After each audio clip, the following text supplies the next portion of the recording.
How to fix no sound on YouTube problem. Hello everyone, this is Sabrina here to help you today. So without any further ado, let's get right into the video. So first, go to your Play Store and then make sure you have the latest version of YouTube application. If you have the update button instead of this open button, simply tap on it and get the latest version of YouTube. Next, tap and hold the YouTube app and then go to its app info. Now, go to permissions. Make sure microphone and files and media is permitted and allowed.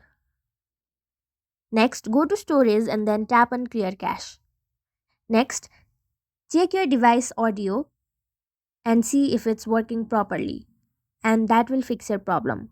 Thank you for watching this video. Make sure to like, share and subscribe to our YouTube channel.